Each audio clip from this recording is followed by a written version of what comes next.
Hello everyone, welcome to career guidance. So ఈరోజు నేను మీకు చెప్పబోయే ఎగ్జామ్ పేరు just joint entrance screening test. ఈసారి ఈ ఎగ్జామ్ని ఐసర్ తిరుపతి వాళ్ళు కండక్ట్ చేస్తున్నారు. సో ఎగ్జామ్ వచ్చేసి మనకి April 12th ఉంటుందండి, 2 to 5 PM.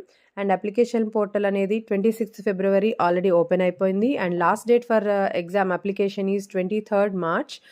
And question paper pattern కానీ సిలబస్ కానీ తెలుసుకోవాలి అనుకుంటే మీరు ఈ వెబ్సైట్లోకి వెళ్ళి చెక్ చేసుకోవచ్చు. Okay, and coming to the point, అసలు ఏంటి జస్ట్ అంటే ఏంటి, ఎందుకు అని అంటే ఫిజిక్స్ అండ్ థియరిటికల్ కంప్యూటర్ సైన్స్లో ఎవరైతే చాలా ఇంట్రెస్టెడ్ ఉంటారో, మీ డిగ్రీలో ఫిజిక్స్ మీద థియరిటికల్ కంప్యూటర్ సైన్స్ మీద చాలా ఇంట్రెస్ట్ ఉండి దాంట్లో పీజీ చేయాలనుకుంటారో, అంటే డీప్ రీసెర్చ్ నాలెడ్జ్ తోటి అండ్ పిహెచ్డి కానివ్వండి, ఇంటిగ్రేటెడ్ పిహెచ్డి కానీ చేయాలనుకుంటారో వాళ్ళకి ఈ ఎంట్రన్స్ ఎగ్జామ్ అనేది మ్యాండేటరీ అనమాట.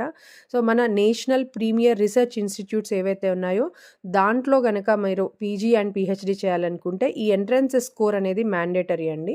Along with these 2 courses and physics and computer science తోటి పాటు కంప్యూటేషనల్ బయాలజీలో కూడా అడ్మిషన్ కావాలనుకునే వాళ్ళు ఈ ఎంట్రన్స్ ఎగ్జామ్ రాయాల్సి ఉంటుంది.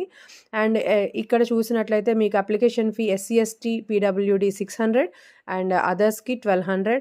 అండ్ ఈ వెబ్సైట్లోకి వెళ్తే మీకు different types of premier research institutes details కూడా ఇచ్చారు, మీరు చూడొచ్చు.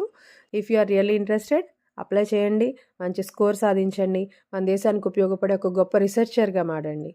Thanks for watching this video. మీకు నిజంగా ఈ వీడియో కనుక నచ్చినట్టయితే ఖచ్చితంగా మీ ఫ్రెండ్స్కి కూడా షేర్ చేయండి, వాళ్ళకి హెల్ప్ చేయండి అండ్ సబ్స్క్రైబ్ చేయండి. Thank you so much.